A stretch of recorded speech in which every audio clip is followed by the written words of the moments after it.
کەمتر لە 4 مانگ لەمەوبەر بەردی بناغەی پرۆژەی نیشتیمانی بە بازاڕکردنی گەنمی جوتیارماندانا. ئێستا خۆشبەختانە بەشێکی گرنگی ئەم پرۆژەیە لەم ماوە کورتەدا تەواو بوو.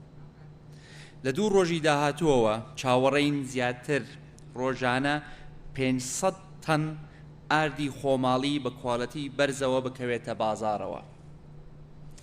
وەک ئێوە و هەموو هاوڵاتیانی کوردستان ئاگادارن لە ماوەی ڕابردوودا بەهۆی نرخی درا و کێشەی هاوردەکردن نرخی ئارد بەرز بووەوە. ئەمەش نیگەرانی زۆری هاوڵاتیانی لێکەوتەوە.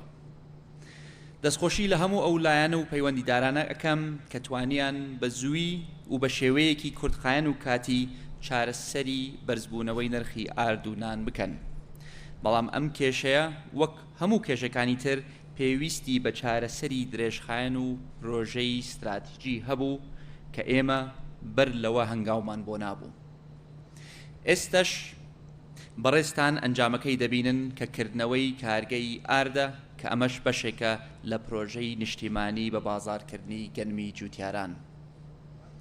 بڕیار نەبوو ئەم پرۆژەیە بەم نزیکانە تەواو بێت، بەڵام دوای بەرزبوونەوەی نرخی ئارد ئێمە لە حکوومەت، وەزارەتی کشت و کاڵ و کۆمپانیای قەیوان و هەموو لایەنە پەیوەندیدارەکان پێکەوە هەموو هەوڵێکمان خستەگەڕ بۆ ئەوەی لایەنی کەم کارگەی ئاردی ناو پرۆژەکە بە زووترین کات تەواو بکرێت بۆ ئەوەی کۆتایی بە نیگەرانی هاوڵاتیان بهێنین.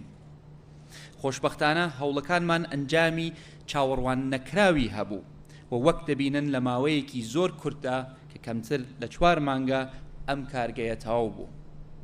پرۆژەی وا دەبێتە هۆی زیادکردنی بەرهەمی خۆماڵی، باشترکردنی کواڵەتی و کەمکردنەوەی ڕێژەی بەرهەمی هاوردەکراو.